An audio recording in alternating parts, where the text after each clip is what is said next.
Okay, thank you. Good morning. Good morning. I'd like to call the Putnam County Board of County Commissioners meeting to order for June 11th, 2019. We'll begin our meeting by asking Terry Wright, pastor of Grace Fellowship Church, to come forward to present the invocation, and then Commissioner Rawls will lead us in the pledge. Please stand. Let's pray together. Well, Father, we love you and we thank you for another wonderful day. Thank you for your goodness and your kindness to us, your grace, allowing us to live here in Putnam County. Lord, I pray now for our commissioners, for the staff, for every county employee. I pray, Father, you give them an unbelievable day, a great week. And, Father, bless them as they lead us, as they deliberate over decisions. Lord, give them wisdom and understanding. Father, give them insight and foresight to lead our county to where you want it to be. Lord, I pray that every effort that's being made here today will be blessed by you, and that it will produce a better life for all the folks in our county. Thank you, Lord, for your goodness. We pray in Jesus' name, amen. Amen. Please join me in the pledge. I pledge allegiance to the flag of the United States of America and to the republic for which it stands, one nation, under God, indivisible, with liberty and justice for all.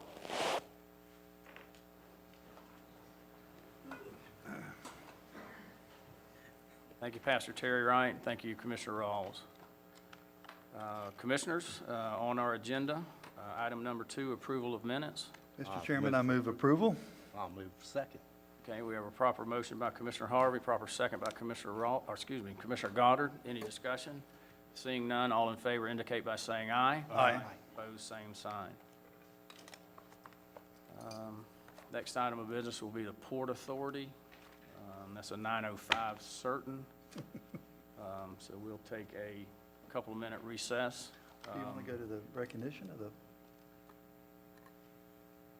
Or, that's, No, I don't want to go to recognition just yet. So I will recognize our legal counsel, George Young, with Holmes and Young, and we welcome him. Hope you keep us straight this morning. I'll do my best. Tall order. I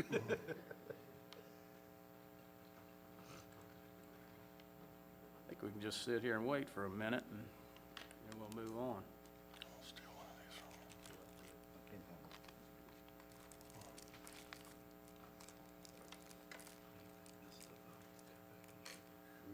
The real time actually is.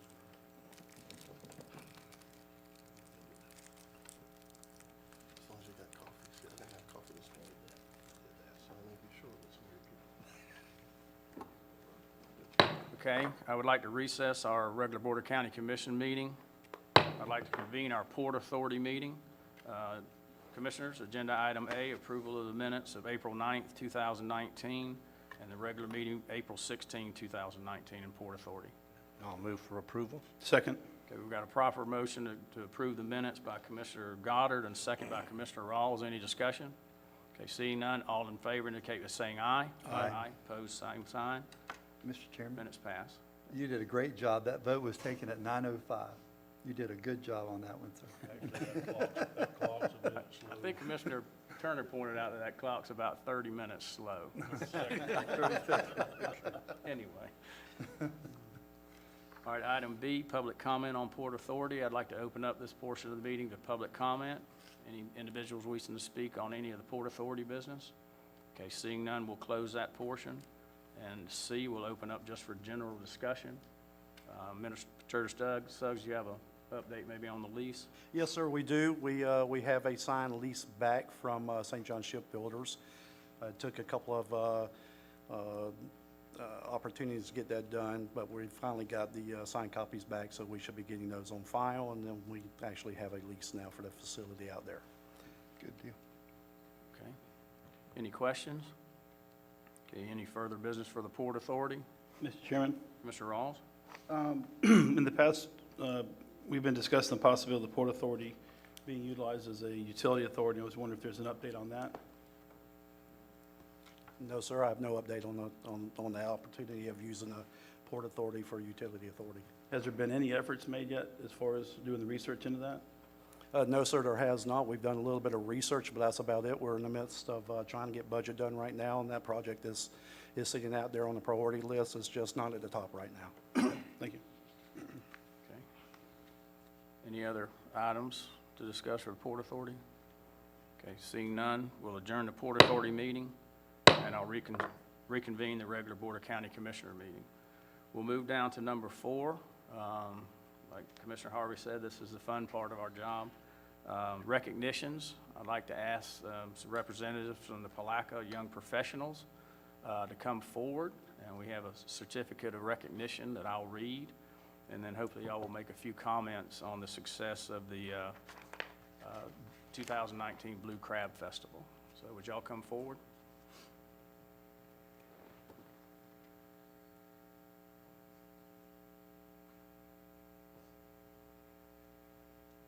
Can you leave your post?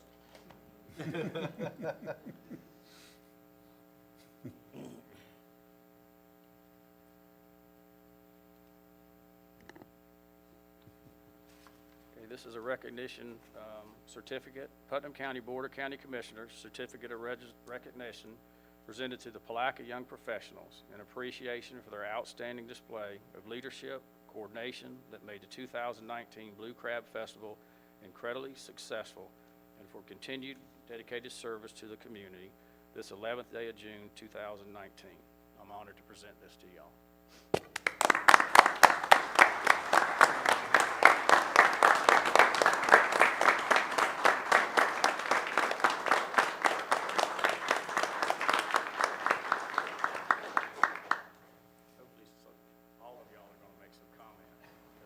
I'll just go and say I've been involved with the Catfish Festivals for some 35 years, and it's a tremendous undertaking, and we're really a day-and-a-half festival.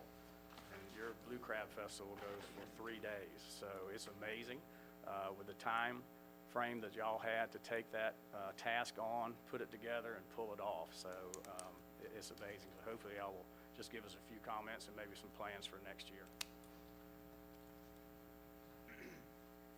Well, my name's Seth Miles. I am the secretary of the Palaca Young Professionals. I am also this year's co-chair of the Blue Crab Festival, the one coming up. I was the marketing director of this past one. Unfortunately, our chairman and our co-chair could not be here today, but we'd like to thank them as well. Katie Long and David Parsons, Laura's husband. They were really like the driving force that pushed us to do this. They coordinated everything and just made it a nice, smooth transition over a 109-day period. We'd like to take the opportunity to thank all of our sponsors, Futch's Tractor Depot, the Beck Automotive Group, Continental Building, Seminole Electric, several others that, we couldn't have done this without them. There was literally only about 10 or 12 of us at any given point in time working on this for a very short amount of time. It was, to say the least, a ridiculous undertaking, but we managed to pull through. I think it was amazing to see all the people who came out and helped, how much this Blue Crab Festival really meant to the community as a whole. That was what was just kept pushing us to get it done. And so I'd like to say thank you to all the volunteers that helped out as well, all of our families who were left behind while we were constantly working. My wife and child who are here today, they didn't see me for the better part of 3 months. So I'd like to say thank you to all of them as well. All right, so we'll start. My wife, Bryn Miles, Laura Parsons, Benji Bates, and then Lara and Dylan Wallace. These are all Palaca Young Professional members as well. And my daughter, Molly. All right.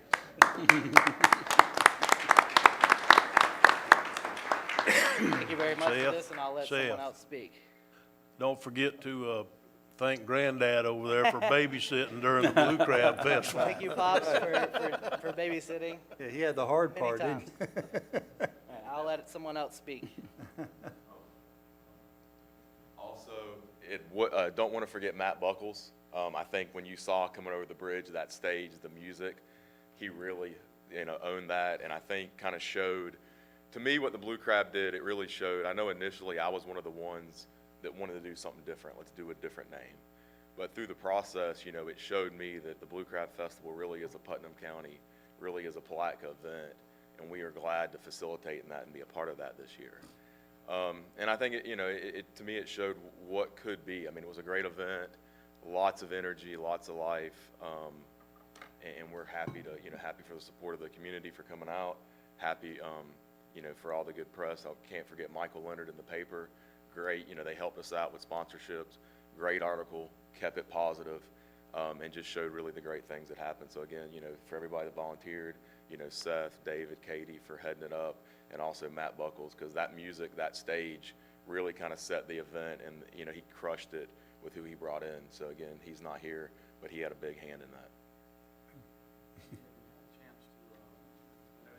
Y'all are gonna have a post Blue Crab Festival meeting, which I highly suggest. Don't wait 6 months. Wait like 2 months before the Catfish Festival happens. That's when we have But anything new maybe for next year or? Yeah, we met, I think, the week after. And I know a lot of people were like, oh, you're going to go, it was really fun. And I think kind of Saturday, it was like, okay, this is actually working. And then Sunday was a lot of fun.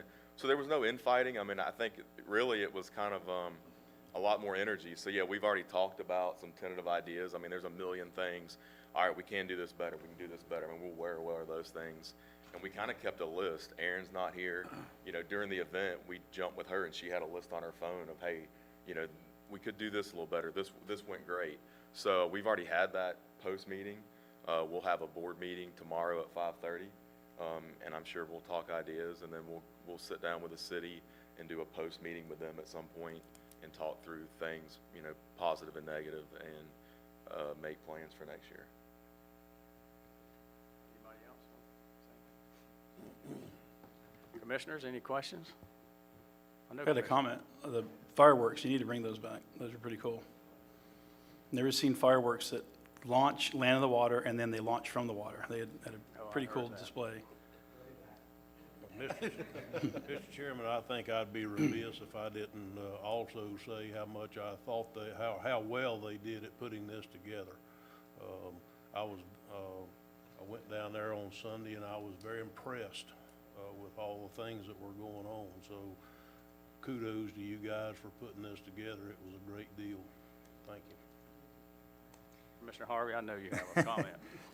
Well, let me just kind of say, for 35 years, I've done the Interlochen July 4th, and I got started because the guy that was doing it, I helped him because he was like 86 years old, and then he died that year, and they were like, who knew anything about it? And, well, I knew some, and I've got it now for 35 years. So, but let me say this. It's always during the process, it's hard. I get that. But afterward, when you see all the smiling faces and you think about all the life-changing things that happen to people and the good things, the bad things kind of go away. And, now you've got a whole year to gear up, and you got a whole community behind you. And truly, I guarantee you, no one's going to say no to your organization next year. So how can they say no? And, you'll have our support. And whatever we can do in our communities to help you, we'll be glad to do that. So I say thank you, because I know how hard it is, and I know how hot it is, and that doesn't work well sometimes, so I appreciate it. Thank you. Okay, yeah, thank you so much, because I know that was a tremendous undertaking, and let's give them one more round of applause.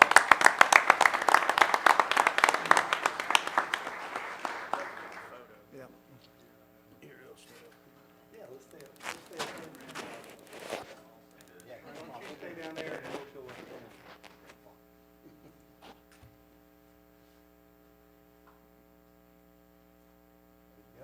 Timmy, you trying to make out like you're under 40?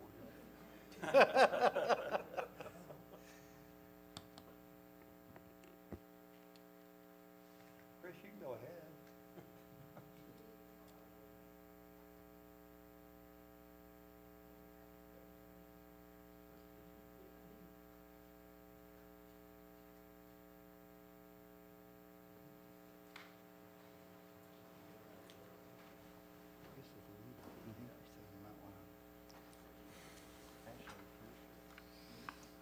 he said where'd you hear that from, Harvey? I forget there he's got.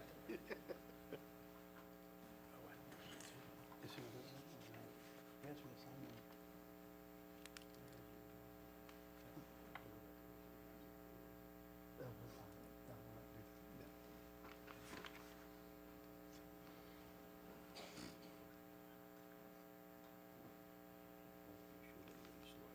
Okay, we'll move down to agenda. I think he wants to at least mention it. Yeah, I'm sorry. Mr. Chairman, thank you for that comment. Pastor A.C. Myers is retiring after many, many years of service as the pastor of Interlaken United Methodist Church. And we, as a board, recognized him this morning with a certificate of appreciation. So I just wanted to put that in the public record that we did that. He's made a big impact in that church and brought it a long way, and his last Sunday will be this coming Sunday. So thank you. Thank you, Mr. Chairman. All right, thank you. Administrator Suggs? Yes, sir. Thank you, Mr. Harvey, for the comment just a few minutes ago. One more recognition that's not on the agenda this morning, kind of out of character maybe for a lot of commissions, and certainly out of character for a county administrator to do this. But I'd like to recognize our newspaper affiliate, Mr. Chris Reyes, here this morning. And he doesn't know this by the look on his face, but I understand Mr. Reyes might not be with us much longer. But Chris, I just wanted to say you've done really well here. You represented the meetings well here. You represented the newspaper well here. And you've always been respectful of me in the position that I hold. And I want to say thank you for that, and also want to wish you the best in your next endeavor.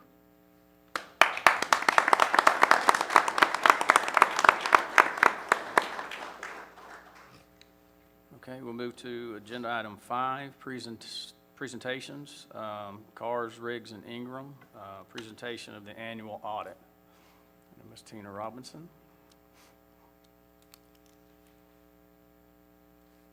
There's two of us today. And that's a hard act to follow. I know. Now we get to talk about. Could you pull the mic up, Tina? There you go. Can you hear me okay? Yep. Okay. I'm Tina Robinson from Car Riggs and Ingram, and this is Amy Miller. She's our manager who supervises the on-site field work of the audit, as well as heavily involved in the planning and the wrap-up of the audit. Also with us today is the managing partner in our local office, John Rowe. And then one more I want to mention is Frank Mason, who is our lead audit partner for our unit, had planned to be here today, and unfortunately he injured his back last week, so he's dealing with that pain. But I mention him because he and I both led the audit this year as I cut back some hours and we bring in some new perspective into the audit. So I wanted to make sure that you're aware of that. We do appreciate the opportunity to present the results of our audit. And I'm going to refer you to, I don't know if you're looking at it or if later you want to look at it, but page 146 of your audit book is a summary of the auditor's results. And in that summary regarding the financial statements, in the first section, Roman numeral 1 through 3, we report that in your governmental activities, your business activities, and also your 5 major funds and the aggregate remaining fund group, you received unmodified or clean opinions on each one of those. We actually have to do kind of separate audits to make sure we can give a separate opinion for each of those. There were no material weaknesses found. However, we did make some recommendations on a couple of deficiencies where we felt the IT could be strengthened on risk assessments, and also to more clearly document some posting and recording on billings. There was one immaterial noncompliance related to late filing of the SHIP report, and I know you're aware of that one. We also reported here in the Roman numerals 4 through 6 that for the major federal and state grant programs, and that was your FEMA, related to the hurricanes Matthew and Irma, and then on the state side it was the SCOP program, which is roads, and the E911 grant programs. You also received unmodified or clean opinions on those, and those were the programs that met the criteria for major, and there were no matters of noncompliance that we found in those areas. Then I'm going to have Amy present our other reports. Good morning. Morning. Among the other reports that we are required to report to you are our annual reports required by the rules of the State Auditor General. Those start on page 138 of your audit reports, which is the management letter there on page 138. The state requires us to apply financial condition assessments procedures as of the end of your fiscal year. We have to look at to see if you meet the definition of financial emergency or deteriorating financial condition as defined by Florida statutes. Our procedures show that you did not meet those conditions of financial emergency, and you do not meet the statutory definition of deteriorating financial condition. Both good results.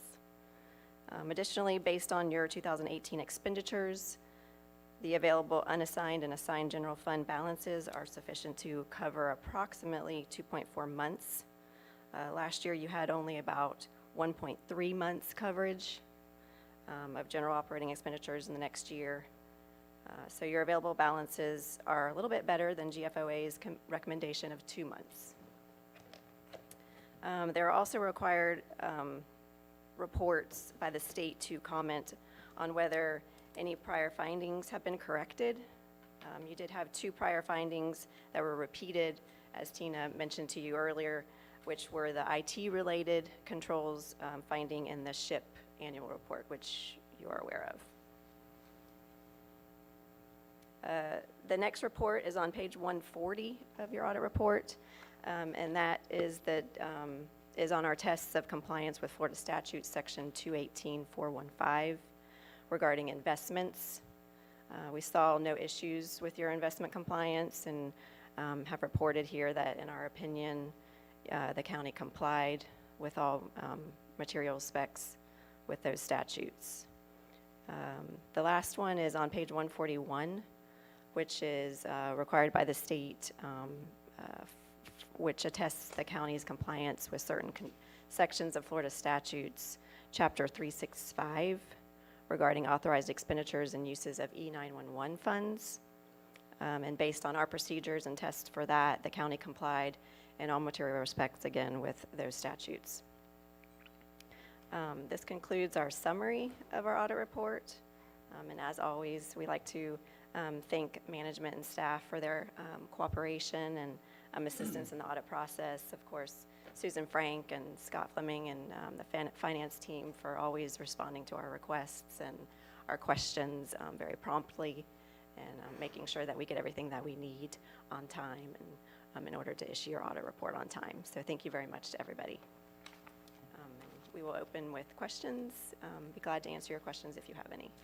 Okay, Commissioner, any questions? I do have a couple. Okay, Commissioner Rawls? You have to bear with me because I'm new at this. So when I was on page 142, when I was reading on the deficiencies, there's one statement that says,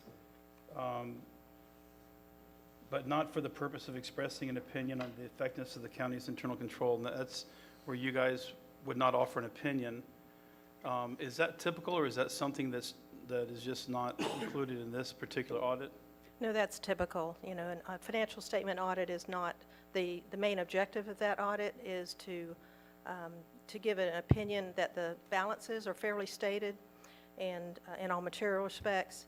But as far as looking at the internal controls, we have to do that in order to understand what your systems are and, you know, how you arrived at the numbers and that kind of thing. But as a byproduct, then we tell you if we see anything that we think should be improved in those internal controls. But you don't offer any opinion. But it's not expressing an opinion on, saying those are, you know, that you don't need any change to your internal control, that they're, you know, fine. Or you need any change. Tell you what we see, yeah. Okay, and then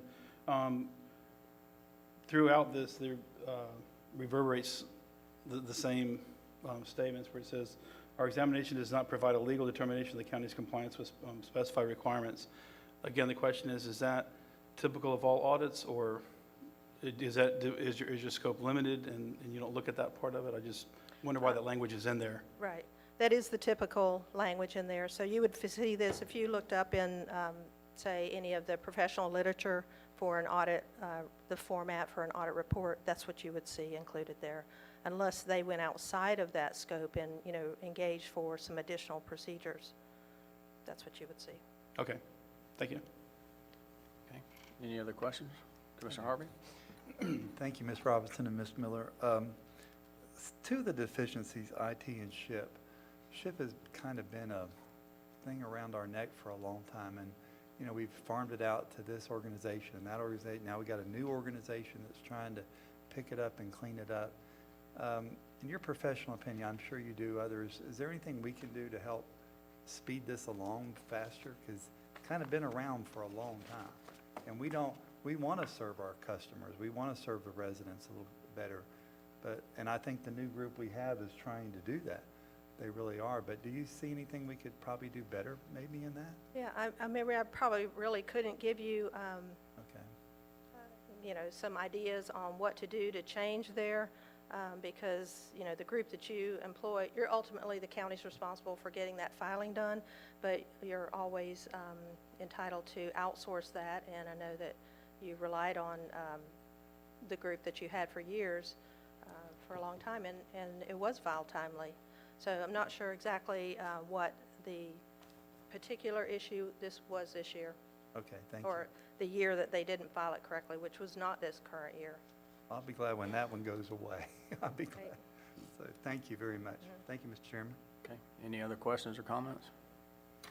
Mr. Chairman, Mr. Smith? I would like to just highlight the part that Tina talked about with the reserves, because I think that's important, because we struggled with that reserve balance for the last few years, and that showed that we're now at 2.4 months worth of reserves.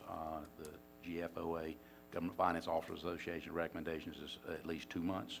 So I want to commend all in this effort over the last year to make that improvement and to get our reserve balance in a much more positive area.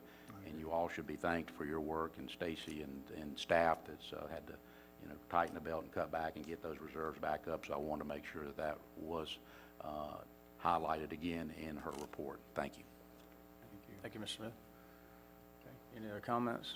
Yeah, I'd like to also thank staff for it was a tough budget year last year, and looks like we're headed into another one this year. And but thank you, staff, for working with Tina and Amy and Mr. John Rowe back there, and thank you for a good report. So, any other questions? Okay, thank you so much. Will there be an acceptance? Oh, okay. Do we need a motion? Okay. Okay. I motion to approve the Okay. presentation. All right. We got a motion to accept the presentation from Commissioner Harvey and a second by Commissioner Rawls. Any discussion? Seeing none, all in favor indicate by saying aye. Aye. Opposed, same sign. It passes. Thank you. They didn't put that on my instruction sheet. I know I have to hear before I go. Okay. Okay, before we move to public comment, I'd like to ask Charles Oberturf, Supervisor of Elections, to come forward and he'll talk to us a little bit about the canvassing board.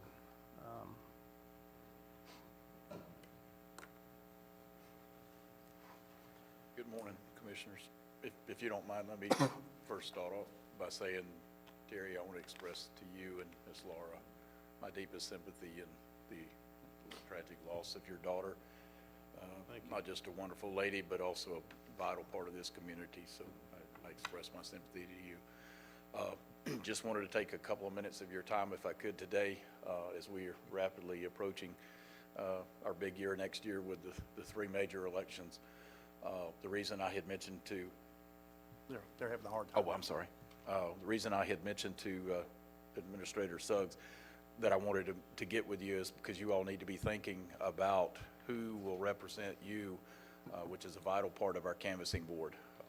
Not only do we have a county judge, the supervisor of elections, but we also have at least one of you all as a representative. Then we also have to have alternates for that.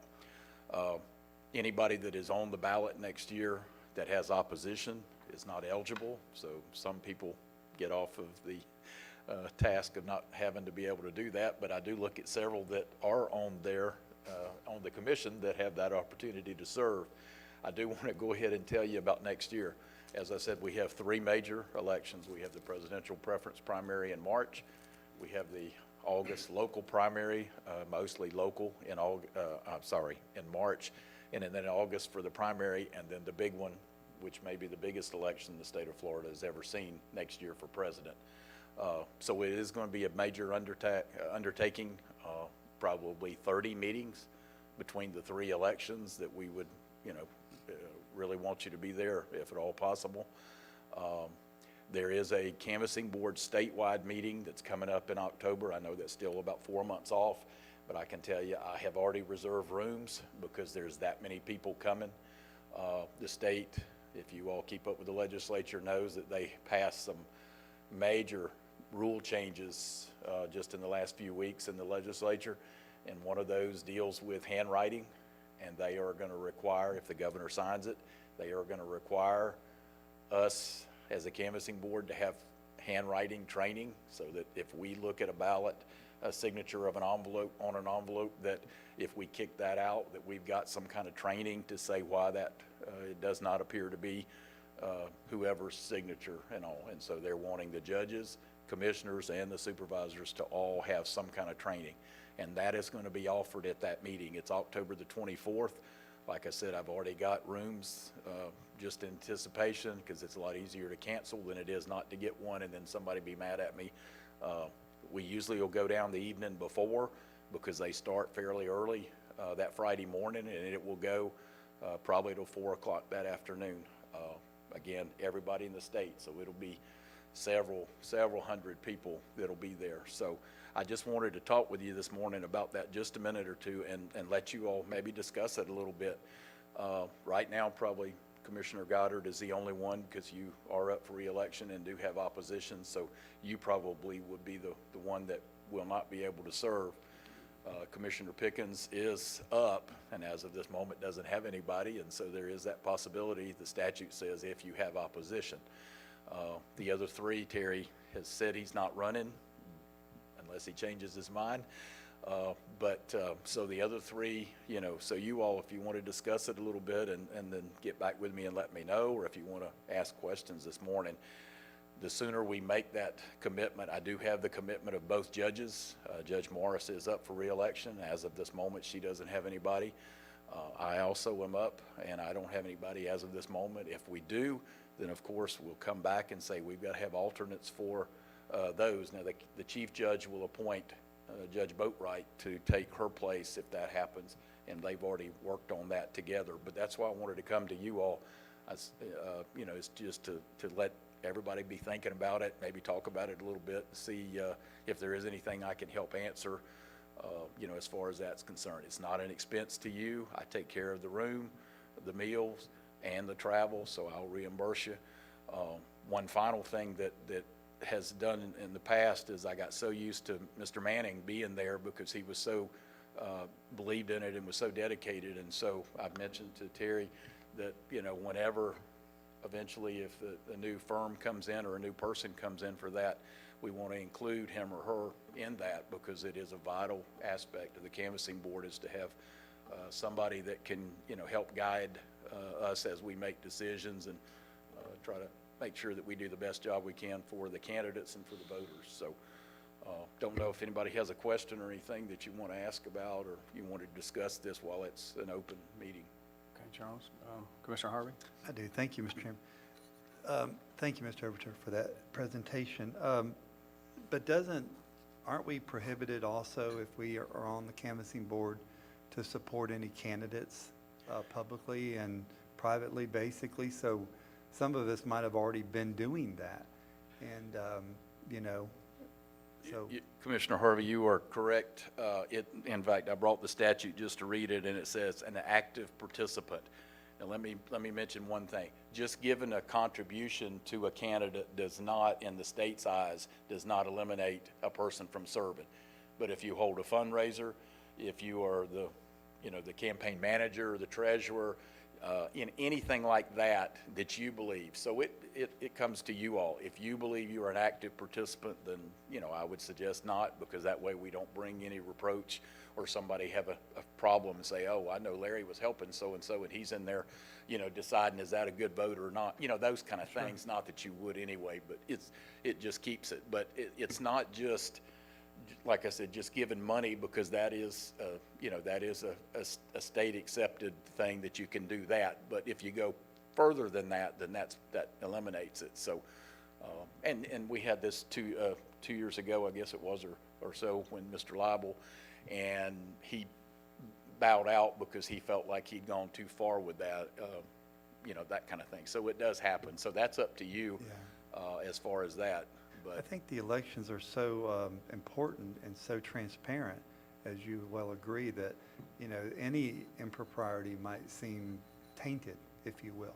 So I think if we're going to do it, if we've already done it, we need to expose that, and then promise not to do any more from that point on. right, and that's what we did, and that's how Commissioner, when Commissioner Pickens was running, and as Miss Nancy was appointed after Chip, and they had already done that ahead of time, and so there was, you know, it was known to the public, and there wasn't anything that they did between themselves after that, which was, the state was fine with that, you know, and again, we want it to be, especially, I've already been told, just go ahead and get ready next year for a recount for the presidents. I mean, you know, and again, Florida may decide who it is. You know, it may be that close again. So we want everything to be done in order, you know, and proper as best we can. So, you know, and then always be ready for the unexpected also. Thank you, sir. Thank you, Mr. Chairman. Mr. Chairman, Mr. Turner? if you draw opposition, who is going to lead this process? I mean, you've been through it, and Judge Libby, if she draws opposition, she can't. And obviously, the two of y'all have led this for quite some time. So who would come in and lead the process? Terry, the statute says that the chief judge would nominate somebody for her. We already know that would be Judge Boatwright, and they've already worked that out, so they've already got that. If it's me, we come back to the county commission and you all name somebody. It does say that the supervisor has a right to be a helper, so to speak, because of the knowledge and have done it and that kind of thing. But as far as if it came down to votes, it would, you know, I would have no vote in it whatsoever, just like any of you that were not on the canvassing board would. So we would come back to you all and say, hey, we need something. So you can And technically, you it's can supposed to still be one of you all. involved, in other words. I'm sorry? You can still be involved. Oh, yeah, You yeah. just It can't doesn't take vote away on from the anything. day-to-day. It just, as far as the canvassing board is concerned, you know, as far as that. And I did want to say that the statute comes back and says if the first choice is one of you all, so we could, if all of a sudden we could get really thin with possibilities. And as we did last time when I think, Buddy, you were the chairman, and you named Ms. Stella as the alternate, you know, so it can be public citizens or staff or whatever, you know, whoever you all come up with. But I just wanted to, you know, throw this out to you to let you all be thinking about it. And some of you may already have a desire to want to do it. Some may have a desire not to do it. You see staff going. Right, but that'll be up to you all to make that decision at some point. But the sooner we make it, the better, if at all possible. Just so, like I said, you all can put it on your calendar. We really need you down there that day, if at all possible, because we will go over a lot of things. It's October the 24th. It's a Friday, and like I said, I've got rooms for Thursday night, so we don't have to get up before day and break and head down there, so we can you know, plan on that, and then we'll come back that evening. I assume you'd like our answer as soon as possible, correct? The sooner the better, just because so I can get you there's a registration and all that kind of stuff that I'll need to get to send to the state. And I will say this, any attorneys that go, they get the not public service hours. COEs. Exactly, the judges do, I do. So anybody that needs continuing education or whatever, we get that when we go, so. You said the 24th, but that's the 25th of Friday. Okay, I'm sorry. I've got the room on the 24th, so Okay. that's what, yeah, it's that Friday, October the 25th, and it's at the DoubleTree near the airport there in Orlando, and they figured that was a big enough place to have, 67 counties have anywhere from 2 to 6 or 7 apiece, so it's a pretty big undertaking. Just happened to be in Orlando, though. Who wants to go to Orlando? Well, but Larry, you know the best, when people I from know, Pensacola I know. come and stuff, it's more centrally located than it is to say we all need to drive to Miami or, No, come to Putnam County. right? Just for clarification, you said you're going down the 24th. The meeting is actually on Friday morning? It's the Friday. It'll start at 9 or 9:30 and go till about 4 that afternoon. They will provide lunch, and sometimes they'll have one of the federal judges or somebody to speak to talk about some of the cases that they have seen that come up in front of the judges on canvassing board issues and things like that. So, but it'll be mainly training of what you may see, that kind of thing, and then at some point they are going to bring in somebody that is going to try to go over training for handwriting, to give us a better idea. Some of us have already had it, but a lot of them have not had it, and so they're going to try to meet that legislative statute that they just passed, as long as the governor signs it, and I think he will, so. Mr. Goddard, you want to make a comment on how much fun you had on the canvassing board? Actually, last year? I did enjoy it. It was a lot of long hours, but Mr. Overturf has done a fantastic job with his staff. But the equipment, I was chewing my fingernails down to the end because we had a lot of numbers and we were crunching them at the end, and they had to match, and boom, they came out exactly. I mean, you're talking about relieved, because if it didn't, we got to go through this again.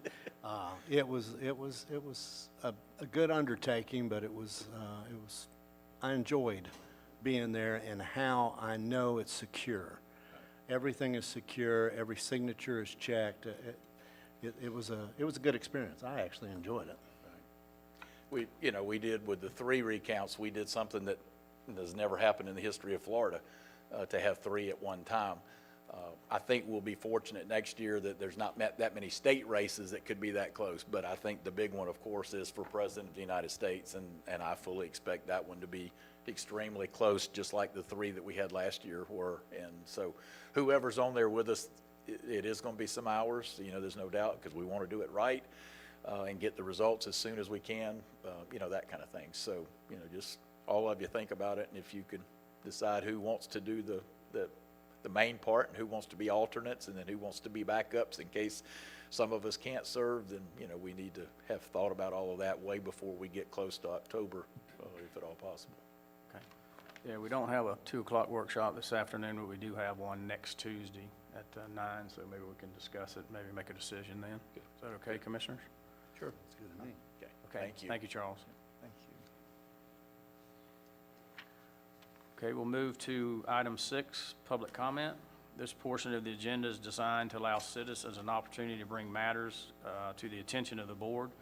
It's not reasonable to expect the board will engage in debate or deliberation on matters on which the board has received no prior information as part of the agenda. Please limit your comment to 3 minutes. We prefer if you'd fill out a comment card. They're available at the entrance and the exit of our building, and then give them to Sarah Oliver over to my left, to your right. And our first public comment is Mr. Pete Ackerman.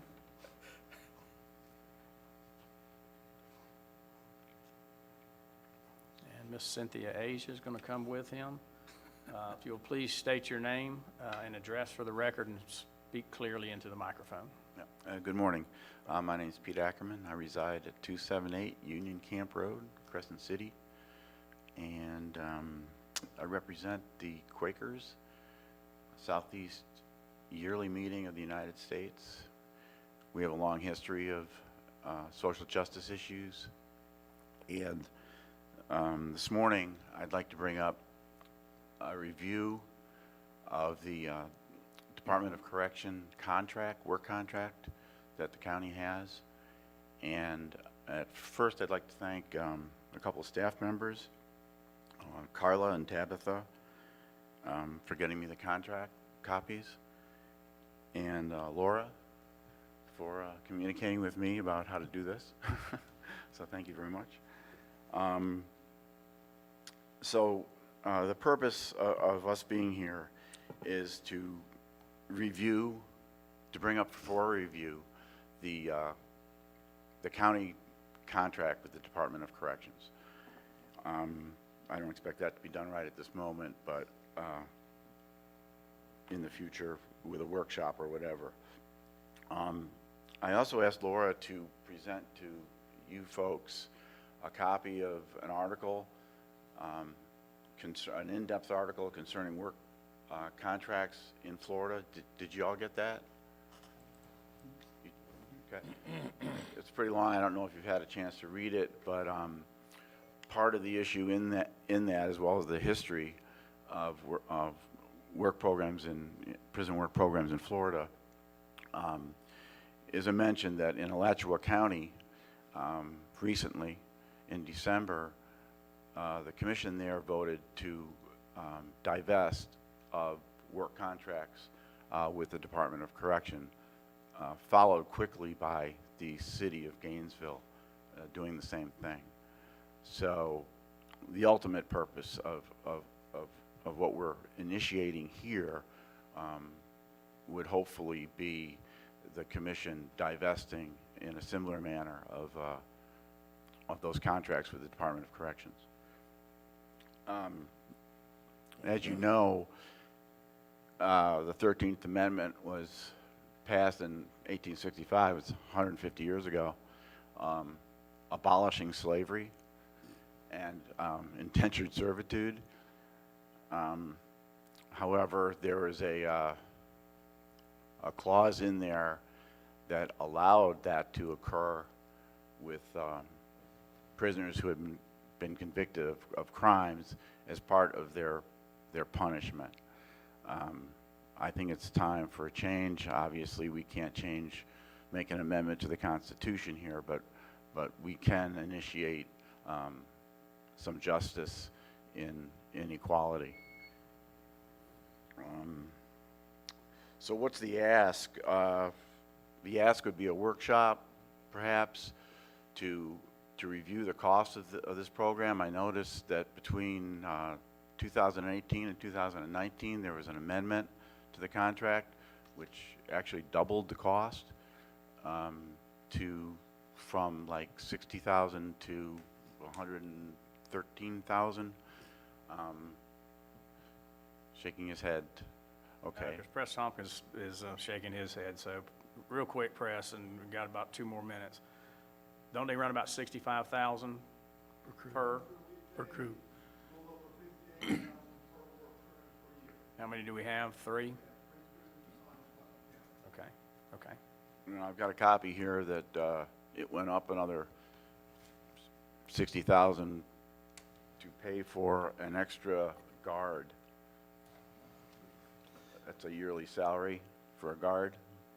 Mr. Chairman, So it went from while I 1 guard to 2 appreciate guards. everybody's passion in this particular thing, I don't know that someone can expect us under public comment to debate Right. whether or not we want to use work crews in the future. Right. Okay, so let's keep the numbers out of this. Okay. And we understand your passion to take this to a workshop, so if you get with Administrator Suggs, and then we'll have all the figures where we can look at those. Excellent. And that's what I would suggest. Well, we have got great opportunity to move forward in this, and thank you. And Cynthia. Good morning. I just wanted to make a comment. Angela Duke was supposed to be here, but I am a part of the A. Philip Randolph Museum down in Crescent City. If this were to come to fruition, the A. Philip Randolph Museum does have facilities available for training to assist those persons prior to release so that they could go back into the community as self-sufficient, productive citizens. And we just wanted to let that be known, that we're concerned that sometimes when persons are released, that they have a difficult time transitioning back into society. And we want to continue to make sure that our citizens are self-sufficient. And so the training facility is available there in Crescent City. Okay. Thank you, Ms. Agee. Can you state your address just for the record, please? My home address, 424 North Fern Street, San Mateo. Okay. All right. Thank you so much. And get with Administrator Suggs and then Laura about putting this on a workshop agenda. Okay? All right. Thank you very much. Okay, next public comment, Mr. Liam Rawls. I don't have a box to set down there where he can, but he looks like he's grown a foot since I've seen him last. Can we get a chair for him? Liam. Live. And the address? 2129 Diana Drive. Now you're going to be a shy guy. We wanted to ask about having nighttime meetings. So those of us that work and can't come to the meetings at 9 o'clock, and those of us that go to school cannot come and see you guys make decisions and be educated on things that are happening in our community. And that's all we wanted to say. Okay, Thank you, All right. Commissioners. thank you. My two commissioners. Okay. Thank you. Good morning. For Thank the you. record, I am in favor of nighttime meetings. Okay, next, Mr. Douglas Hayes.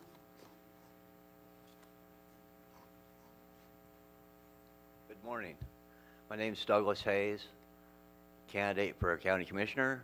I live at 216 Hilltop Road. The reason I'm here is to address three nifty things. One is I think I found a desirable location in regards for a new animal control facility. Right across from the library, there is a building that is for sale. It was stated to me, it used to be the old roller skating rink. There was issues that were presented to me that there may be structural roofing problems, some type of integrity. I spoke with the realtor. There is no engineering architectural notes to that effect. I even used the word disclosure and got a direct phone call because we were texting and emailing. So he swore up and down that there is nothing to his knowledge. The latest, they wanted $750,000. Somebody did an offer of $600,000. They were willing to accept it. They're at the level right now where they're willing to take a proposed bid. I think we can scoop it up for about $550,000 to $600,000. The location is outstanding to suit the people. There's a big parking lot in the back 40 that's got what I refer to as old lady space. It's tired, but for kennel facilities, you want to do an underground water line for heating and cooling anyway, so it would be a good substrate to work with. And then the building structure, I propose to get with the community college. We are a veterinary deficient county established by the state, and develop an animal study so that we have self-sufficiency in regards to our spade and neutering, not counting that our children, if they want to do the veterinary industry, they have to leave the county. We've become reliant upon other counties and other locations for our spade and neutering. So it'd be all in one. Also, there might be some grant money that would be available for the community college by providing that service. They're in the business to be in business. I've tried to correspond with the president of the community college, and then still waiting 2 years to hear back from him. So anyway, that's my proposed idea. I heard that there is a workshop coming up and that there may be another location that is desirable. If I could find out that location, you might be able to convince me otherwise, but I really propose this location. We can scoop it up. I realize that we basically have $750,000 in the bank to deal with it. We can lowball bid it, play back and forth, and we might have some leftover monies to do all the refurbishment and repairs. The second thing is that Palaca has been granted $300,000 for brownfield cleanup determination.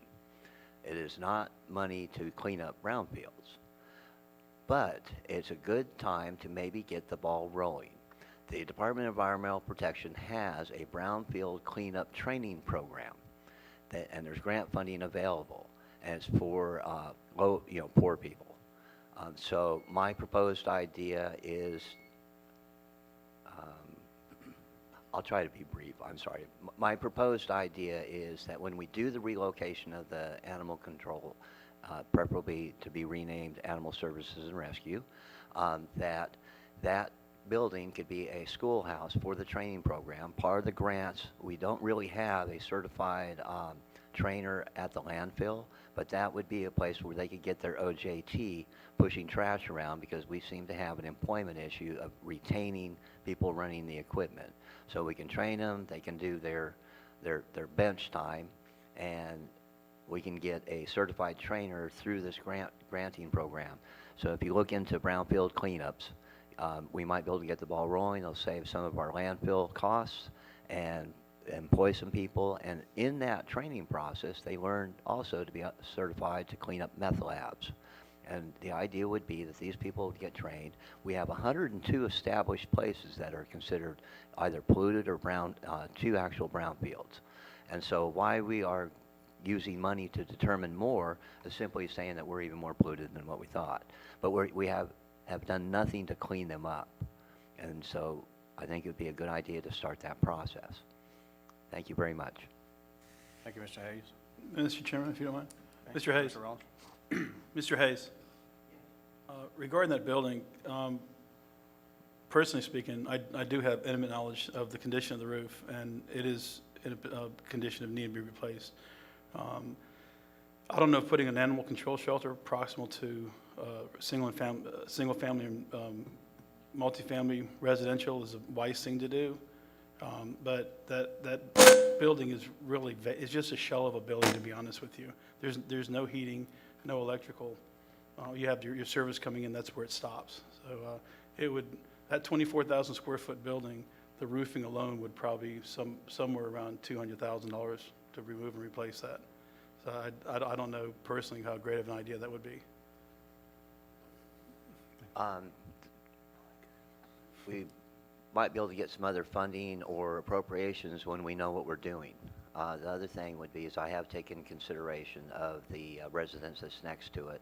And because I go to the library all the time, they all happen to be dog owners and walk their dogs and stuff, so they might be tolerant to the issue within reason. Right. The other part is that I propose, I know that some of you all have been adamant about being close to the jail so that the prisoners could work the dogs. But I look at the library as a mecca for volunteerism, and it's close to the community college so that we could have the college students that need to do community service in regards to their scholarships, that we could utilize those resources. And we're already trucking prisoners all the way out to the landfill. It's a short haul. And then we could possibly utilize the property that's been granted to us to establish it as a dog park, so to speak. And so we could have temporary quarters or some type of program, and that keeps the prisoners away from the general public. And then the other concern is that the location that's been granted to us, because it's wetlands, I'm not sure if it's wetlands or if it's this lower floodplain, but we have a problem with mosquitoes. Now, mosquitoes bring heartworms. So here you're going to house a population of dogs close to a mosquito environment risking heartworms.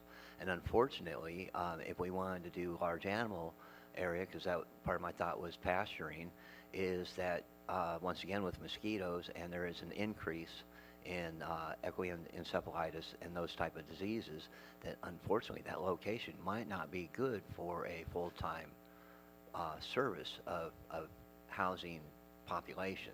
Temporary quarters, a little dog park, that kind of thing, perhaps, because it's short-lived. But we're just, you're real close to the fire, so to speak. And unless there's another location that I just think it's outstanding as an availability for the population. Thank you. All right.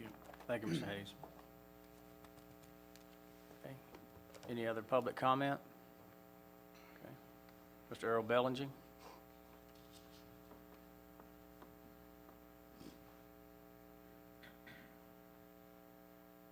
Good morning. Good morning. I'm Earl Ballinger, live at 496 Clifton Road in Crescent City. Today, we need to talk about public participation, citizens' participation. It's not a nasty word, it's just not used very much around here. You all see this agenda every meeting. It's full of openings. They never go away. They're always there. I think that if the citizens of Putnam County knew that they were available, that they would volunteer for some of these spots. They would help if they knew about it. They don't know about it. Why don't they know about it? Because they never come to these meetings. Y'all sit up there and you look back behind me and you see there's more employees back there than there are citizens. It's like that every week, just about. We have to do something to get the public here. I don't know what it is. I mean, I know we've tried night or evening meetings. I know we've tried meetings in Crescent City. We've tried meetings in Interlochen. Nothing seems to work. You guys know commissioners in other counties. Talk to them. What do they do to get people out? I mean, I would like to help, but I don't know how. I'm leaving it up to y'all. Thank you. Okay, thank you. Thank you, Mr. Earl. Earl, you were here at the last meeting, I think, during commissioner comments, when I tried to put it even out on the airwaves that we have people that we need on committees. I have not had one person contact me in the last 2 weeks to show any interest in any of the committees that are available from my district, other than Douglas, that's correct. Sorry, Douglas. Yes, sir. Do we have any idea of how well these meetings, they're being aired on the internet? How many people watch them? Is there any way we can keep track of that? I think so. I think it shows the views on the YouTube channel. That's right. Do we have any idea how much that is? I do not. Earl, I've seen some, because I watched some of them just to see, try to critique myself and really to listen to some of the presentations and stuff like that. And I've seen as many as 150, I think, views, and as low as 30-something. So you know, have we ever advertised this in the paper, Administrator Suggs? I won't say that I can't confirm if we do advertise the openings for our committees within the paper, but all our agendas are posted online. You can see the replays of the commission meetings. All the agendas are available, and we can track the number of views that we have of our meetings. That's a number that IT can give us if we need to know that number. But you know, we discuss these things every single week. All 5 commissioners are out stomping the district for folks to come in here. I don't know what else we can do, and I know it's certainly something on the discussion every week. Well, I've actually reached out to the department heads that are over those committees or closest to those committees. I've also reached out to some of the committee members themselves, because those are the people that are going to know who have like interest to them to sit on a certain committee, whether it be parks or whatever. So it's not like we're not giving it a whirl, and I can't help that the public doesn't want to get more involved, Earl. I don't have that magic wand, my friend. I know, it's just, I really think people would volunteer if they knew more about it. And I know we've had some hiccups in the committees here so far this year, but you're working very hard to get them straightened out, or have got them straightened out. Maybe we need to let the public know that too. I don't have an answer for you, but I'm letting y'all let y'all work on it. Okay. Earl, Commissioner Harvey? Thank you, Mr. Earl, Chairman. if you give me a second, Earl. Go ahead. Thank you, Mr. Chairman. Not only, Earl, is this list the ones we need, but in my district, we have 5 MSBUs that handle those citizens' roads, over 19,000 lot owners out there. And it's kind of funny, I get calls about, I need my road fixed. And we have a process that we have an MSBU coordinator we go through. And the first thing I ask them, would you be willing to serve on the committee? Because we're really down to nobody or just one, and we're not, that's not correct. We need to do better than that. No, I don't want to serve.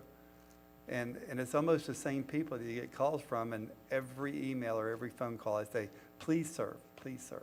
Because these committees are citizen-led committees that can do great things for Putnam County. But undoubtedly, and Earl, our Rotary clubs are down, our service clubs are down. You know, people, they don't want to be involved unless they really have an issue. And I have talked to my counterparts throughout the state, and believe me, they all say it's the same 5 people that show up at every meeting, whether they're at night, during the day, weekends, it doesn't matter. Unless there's an issue that's burning in their pocket, they will not come.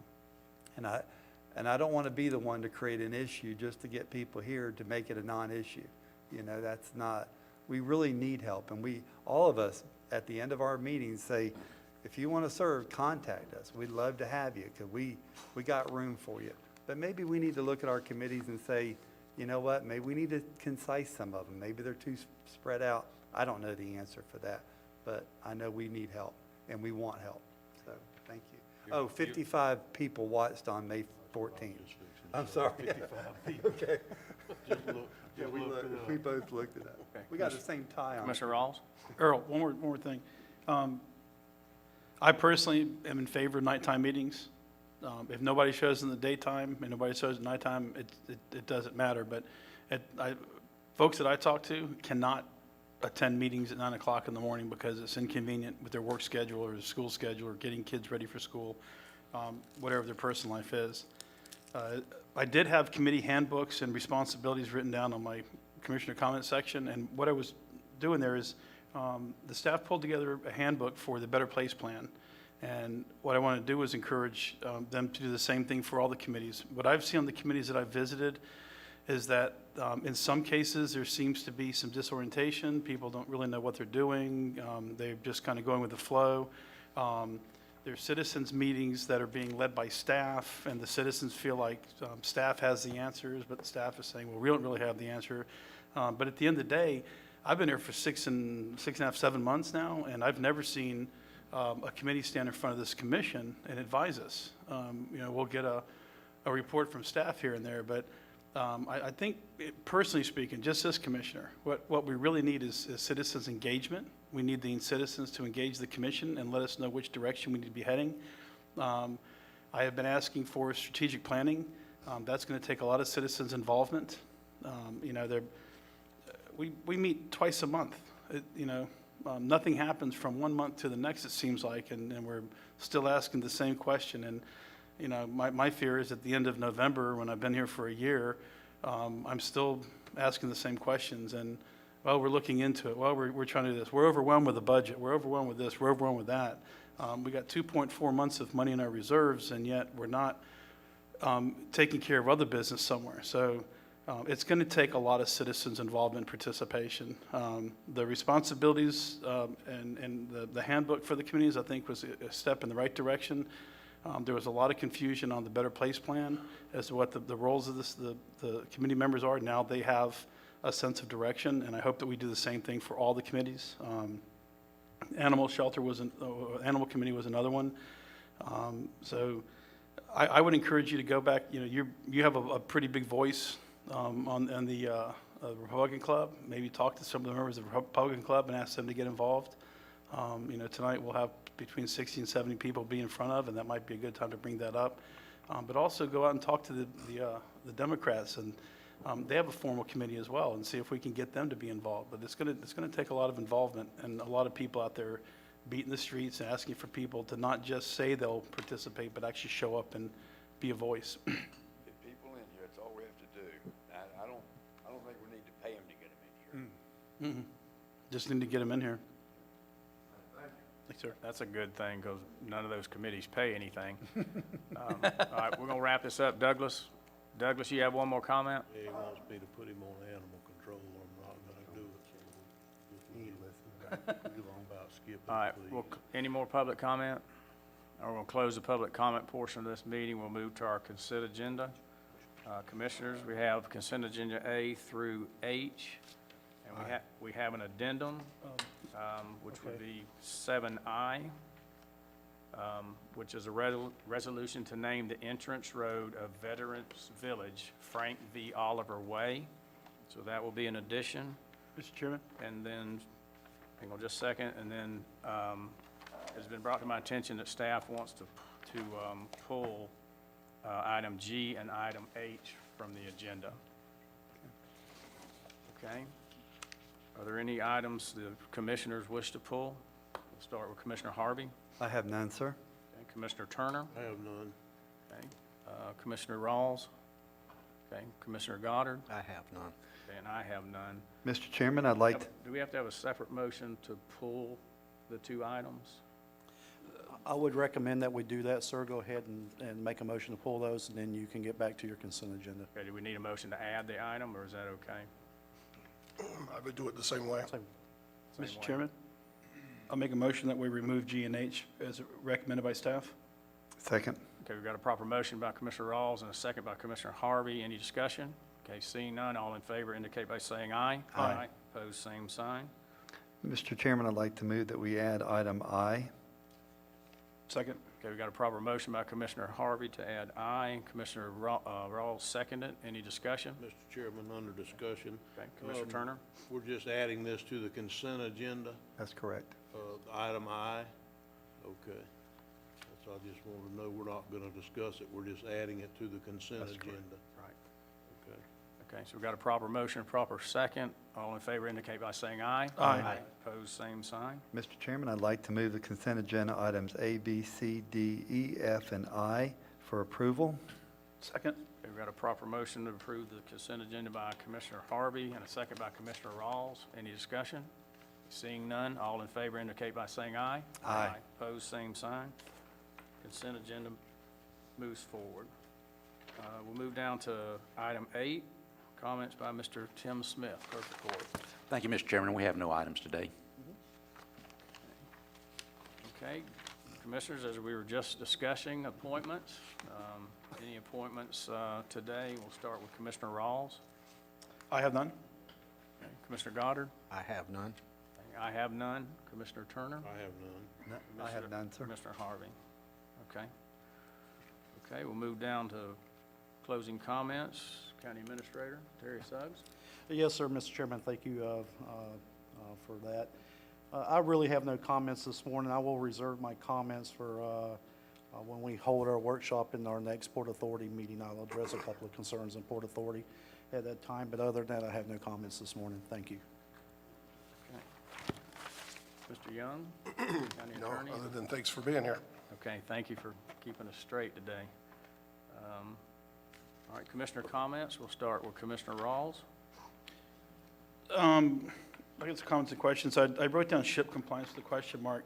Where are we at with that right now as far as, are we still trying to get 2013 closed out on ship? I believe that is correct. I'm sorry. Did you have? Yeah, Matt answered that because he's been in more contact with them. I believe we're in the process of getting that one closed out and an aggressive timeline to get everything else moving forward, but I'll let Matt address that. Yes, sir. We're currently working on closing out, I believe, the fiscal year 14-15 funds, and I'm working on setting up a face-to-face meeting with our third-party consultants next week to go over the current state of the SHIP program. Do we currently have an active SHIP committee? Are they meeting and doing anything, or? The Affordable Housing Committee? Yes, sir. Okay. Are they precluded from doing anything with the funds until this is resolved, or are they still able to work within this budget year? The way the SHIP funds work is they would like for us to expend the oldest fiscal year funds first in order to bring our oldest years into compliance. And so we are working through those in order to encumber those funds and expend those funds, working through the waiting list on the 3 different categories. Okay. The next thing I had was committee handbooks and responsibility. We've already discussed that. I really like what you put together. Thought that was a good job. Has there been any discussion or thought about giving that to the other committees? So all I really have to do is just modify the one handbook that deals with the particular committee. Everything else is boilerplate. Yes, sir. That was my thoughts behind designing it kind of that way, having a citizen committee handbook itself, which kind of describes overall Robert's Rules of Order, Sunshine Law, public records, and then drafting a separate document more specifically for each committee itself. I just haven't had time to start working on other committees, but I did get the Better Place committee orientation information done. Good job on that. Animal shelter land, any progress on that at all, or? At a meeting yesterday, just by happenstance, we had Water Management District here. I spoke with Alan Baggett, I believe is who is the contact for there. Let them know that we have removed the alligator that they were concerned about, so we should get some further movement hopefully now. And that was the conversation yesterday. Okay, so we're still, right now, our plan is move forward with The that parcel? plan right now is to move forward with that so we can do an analysis to see if it's the best fit for the site. Okay. And then on the insurance committee, I'm extremely perplexed, and I wasn't there last year and the year before. At some point in time, this commission is going to be asked to vote on moving forward with insurance in some fashion. But what little bit of information I've been given at the 2 insurance committee meetings that we've had wouldn't give me enough information to be able to cast an educated vote.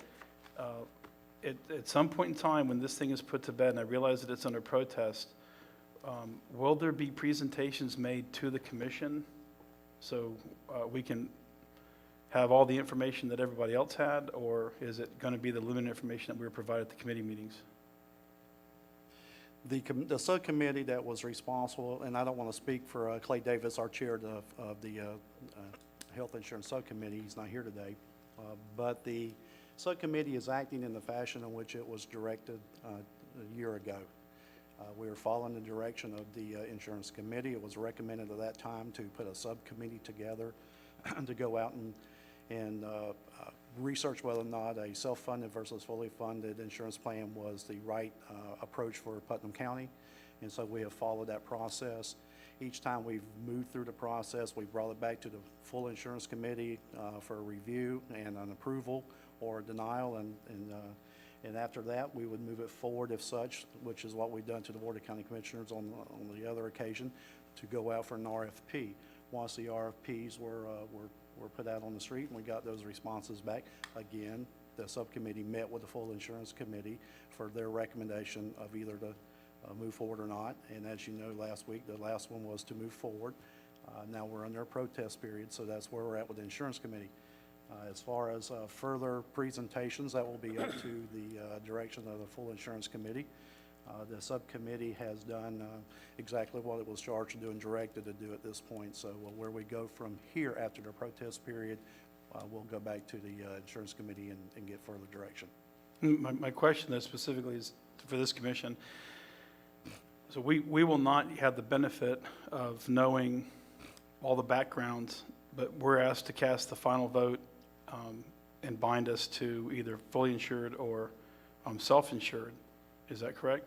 To directly answer your question, you as one of 5 members sitting on the BOCC are members of the insurance committee. So all the information that's provided to the insurance committee is then provided to you to make your decision. But that's been very limited to date. That is the process for which what we work under. Right. That was the insurance committee, so we were following their direction, but every step of the way, everything that the subcommittee has done has come back to the entire insurance committee as a whole. And again, the 5 commissioners sit on the insurance committee. Well, I guess specifically, there apparently the subcommittees, or maybe the insurance committee before I got elected, heard presentations from groups at some point. Has there been presentations made to the subcommittee that the full insurance committee was not privy to? Once we went through the process, we did have presentations held right here in the commissioner chambers with the entire insurance committee that was sitting through. As a matter of fact, you sat in one of them. I actually came in late to one of them, but I just happened to be in my office, and I stepped out, and I caught the tail end of one. But that's the process that's in place. But at that meeting, there was no other committee members there. It was strictly the subcommittee. I guess where I'm going is, the subcommittee gets the information, they digest it, they regurgitate it back to the full committee. The full committee asks the BOCC to take action on it without being privy to all the information. I'm just stating for the record. I'm not looking for an argument here. That's fine. I just don't feel like I've been given enough information. I'm not familiar enough with the backgrounds because I wasn't privy to that information as it was moving forward. The last thing I had here was the hog wallet response. But talked to you the other day. Have we prepared that and sent that to the news agency? There's been more than one response sent. Okay. Yes, sir. That's all I got. Commissioner Goddard, you got a comment? Yeah, I know that you you did come in late, so you weren't at all those, but you really need to set up an appointment and sit. You can't sit with Clay Davis? Nope. Sunshine. And that's my problem. I can't speak to anybody that's on the committee outside of the meeting. I was under the understanding they could talk one-on-one. No, we all have a vote. No, sir, that is it's a quasi-judicial type of committee, so no, they won't be able to speak without being at an advertised meeting. Okay, but there are notes that were, because the four of us have been up to date, you know, so we've had all the information given to us so that we can make a wise decision. Isn't there things that are available that he could read, though? Because these were minutes were taken at these meetings. Absolutely, we can sit down, we can do, yes, sir, Okay, Leanne. yeah, because I know I'm speaking for the other four, but I know I've gotten all the information. I've been gotten the I've been at 2 insurance committee meetings where I was handed very limited information. I've made a request for the RFP, which I just received, for the responses to the RFP. So I've got to start going through that, but I guess what concerns me a little bit is that at some point I'm going to be asked to cast a vote on something that I'm not familiar with. So okay, I need to get myself to speed as soon as possible, and I need to get as much information as soon as possible. I can understand it. I know that for myself, I'm comfortable. I've gotten the information. Is there a conflict for me to contact the respondents individually after the protest period? Well, one solution that might help you is that one solution that I might be able to propose and even facilitate for you is that the county engaged the Bailey Group to be consultants as experts and independent of anything going on. And they have done the masses of the analysis for all of us. And we can sit down for as many hours as you'd like with all members of the Bailey Group and go through each and every document received, as well as the presentation that they gave to everyone else a year ago, which I know you have a copy of that. You have a copy of all of the documents at this point. But we could sit down as industry experts with them and hopefully get you to a comfort level that you feel is where you would like to be. Okay. If you'd like to do that. If I recall, the Bailey Group in their bid that they gave to us and their pricing structure, they gave us so many hours of education and so many hours they priced it by the hour. Yes, sir. I would kind of like to know what the cost would be if Bailey is going to be brought back in for another education session. I won't have a problem with it, but I'd like to know the costs and the additional costs involved with that. And one more question along those lines. If Commissioner Rawls can't talk to members of the committee about this, obviously he can't talk to you, Administrator Suggs. No. So just where can he get this information at? I'm sorry, but I'm kind of on his team on this one. I believe Julianne just laid it out for us. Pass out. I believe Ms. Julianne just laid it out for us, that our vendor will be more than, I guess, available to answer any questions and go through the process of how we got from point A to point B. And I'd be willing to go to them. They don't have to come to me. Wherever they are, I can go to their office. Okay, and they're pretty reasonable as well. So I'll first find out if there are additional costs that they would incur to sit down, and then whichever is most convenient for you, we'll get it set up. Okay. Very good. Thank you. Thank you, Julianne. That's all I got. So, okay. Commissioner Goddard?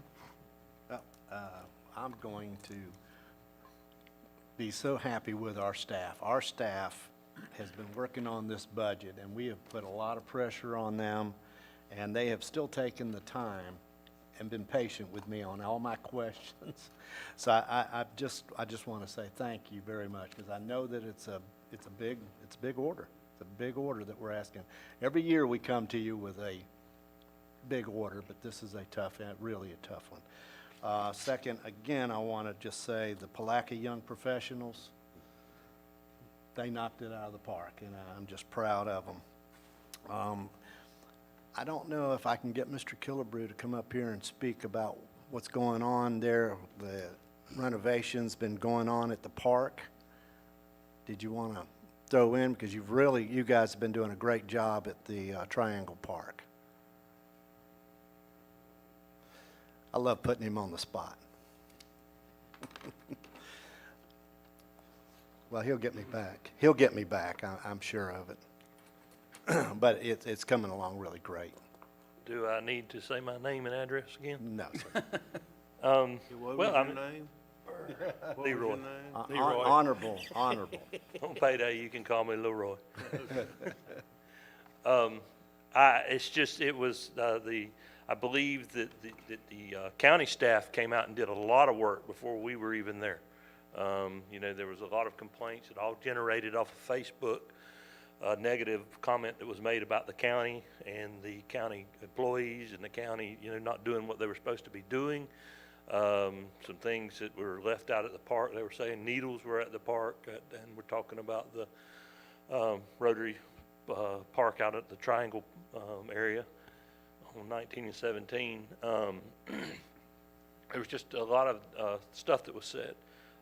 Alex Sharp and Wayne Troiano started a grassroots effort to put it out on Facebook to clean the park up on one Saturday morning. About 50 citizens from Putnam County, which is, that's what we're wanting. The man was talking about getting people involved. They are involved. I'm proud of Putnam County. Maybe they're not involved in committees, but I'm proud of the citizens of Putnam County. They're getting out there. They just had the cleanup day, a month ago? And we pick up three tons of trash off the side of the roads. In Barden, where I live at, but Commissioner Goddard was out with us helping us pick up. We picked up, they said, the most garbage for the whole county. But back to the park, the things that were there were just a little bit of trash. Wayne Troiano came out and he brought his own lawnmower and cut and weed eated and things like that. Tim Parker and another man I do not know got inside the pond area, went around, picked up trash, cleaned up the area very well. Some of the citizens got up underneath the pavilions and pulled staples and things like that people had left.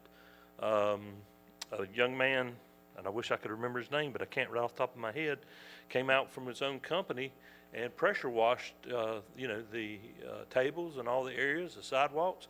I was just out there yesterday. We had a wooden bird that was placed up there, that there are animals on the walls and everything like that. And I'm going to toot my own horn here.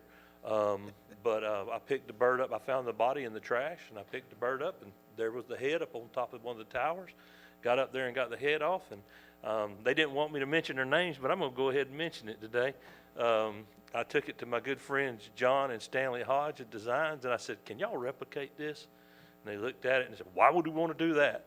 And then 2 days later, there it was, beautiful. They made it out of metal and repainted it and put some gloss on it that's going to make it last for years. And so it's just, I can't, I get out there and stomp the ground every day just like you guys do. The citizens of Putnam County want to do things. They want to be proud of what we got, and they are proud of what we have.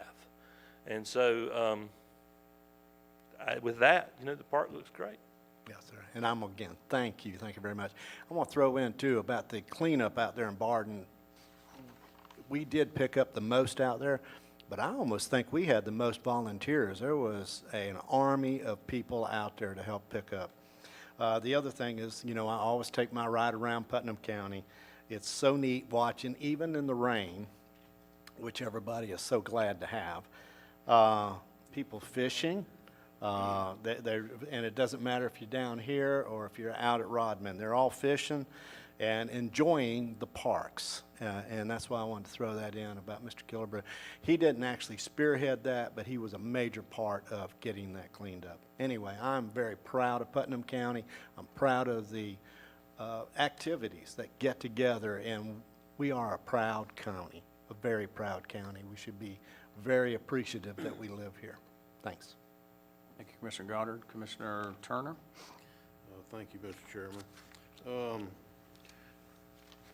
Before we have to make a decision on this insurance stuff.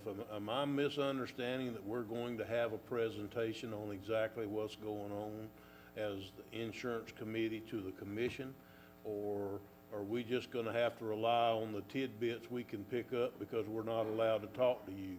I wasn't aware of this until today, and it actually disturbs me a little bit too, that I can't, this is probably one of the biggest decisions this commission's gonna make this year, and I've got to rely on a little information that I can pick up from here and there.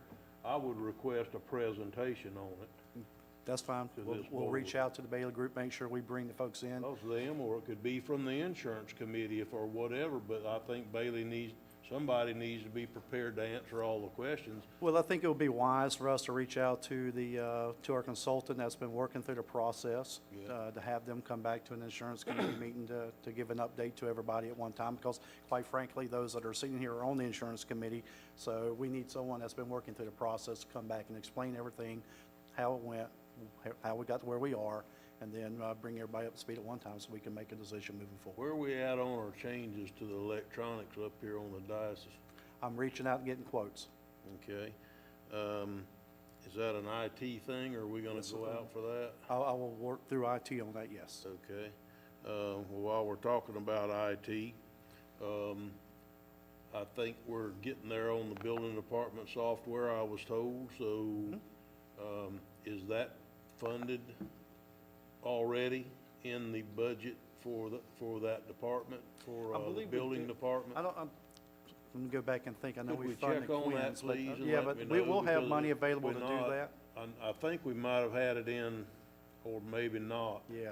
But if there's gonna be an issue, I do not want it holding this up. If we need to bring it to the board to discuss a funding issue, if it's not already in the budget, once they're ready to pull the trigger, I want to be sure that we're ready to pull the trigger. We've only been working a year and a half on trying to get this done. We'll so- pull the trigger when we settle on the appropriate software, we'll pull the trigger on it. Okay, and we had a workshop not too long ago along the software lines. They were talking about public works using city works, but then IT was gonna go back and check with whoever our GIS vendor was, I think, to be able to try and see if they had something that would tie into what we're already using or something. I would like to know, has that been done? There's been some conversation between IT and Public Works, so what we'll do is we'll add that to the workshop and have another conversation about that, see where we're exactly at, so all 5 commissioners be updated at the same time. Well, I guess my question is, has IT reached out to the vendor that they said in that meeting I'll that they check were with gonna IT and reach find out out. to? To see if that's available or not. Mr. Chairman, with that, I yield the floor. Thank you, Mr. Turner. Commissioner Harvey? Thank you, Mr. Chairman. Last Friday, I met with a lady who complained on Facebook and also to all of us on email about some things that she didn't know what was going on, which was, I say Friday because my wife says I use up all my words by noon on Friday, and I can't talk Friday afternoon. But I did pretty well for about an hour and a half with this lady, and came to realize that as much as we sit up here and try to give information, it just doesn't get out there. She complained that the newspaper didn't carry it, and I complained they did a great job, counteracted that. So I don't know how to get people more involved in watching what we do, because most of her complaints we already worked on or were working on or fixing to start working on. So, you know, we talked before about maybe taking an ad out in the paper or doing something like that. Again, I don't know if we could even afford to do that, where we have a monthly, these are the things we're doing this month. But it sure be nice for people to, because if all of us have to stop and answer the same lady with the same 5 commissioners on the issues, that's a lot of time. That's not, I don't want to say wasted, but it's redundant. And it would just be so much easier if we could find a happy medium. And I think she was a realtor who asked us if maybe we could meet with the realtors. I told her they're more than welcome to come in here. We'd be glad to. I mean, kind of they're the first line of offense when people want to move in the community. And, maybe they could understand what we're trying to do and what our vision is and some of the roads that we're trying to do. So just want to throw that out to you. I do want to give kudos for our staff, Mr. Suggs, our chairman, Mr. Chairman Pickens, and the staff here.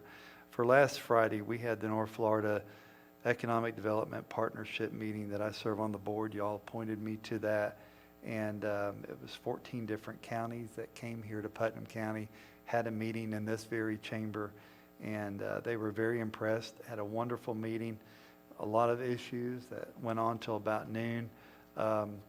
Seminole Electric provided the snacks and the food, but I can't say enough about Julie, your staff were here early the day before getting things ready, and at 12:30 they were back putting this room back together.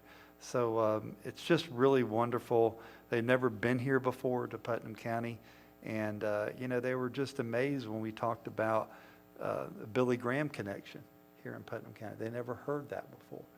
And sometimes it's hard to get our own story out, and it's hard for people to hear what you're trying to say sometimes. But I think we have a good story to tell here in Putnam County, and I look forward to continuing working with all the organizations that we work with. And commissioners, I want to say this, I enjoy working with each one of y'all, because I do feel like we're all got our eye on the ball and the big prize, and we're trying to make Putnam County citizens' lives better for the future. And thank you. And again, Mr. Chairman, thank you for showing up in your comments the other day. Okay, thank you, Commissioner Harvey, and thank you for serving on that committee. Larry was appointed and served, I think it's your first year on the committee. And also Brian Bergen, Vice President of Economic Development with the Chamber, he serves on that committee too. And it was nice to have all the other counties that were involved here. They changed the room up a little bit. They had the podium over against this wall and the chairs were this way. But from the refreshments that Seminole Electric provided to all the various speakers and the panel. And we have a beautiful facility here to showcase, Putnam County. And a lot of them haven't been here before, so that was good. We can see the beautiful county that we live in. Want to recognize the Plaque of Young Professionals. They pulled off a great event with continuing the Blue Crab, so looks like they're on the right track and will continue that for years to come. We have no workshop this afternoon at 2. Our next meeting will be a workshop in the conference room at 9 a.m. June 18th, Tuesday. Any further business will come before this board? We stand adjourned.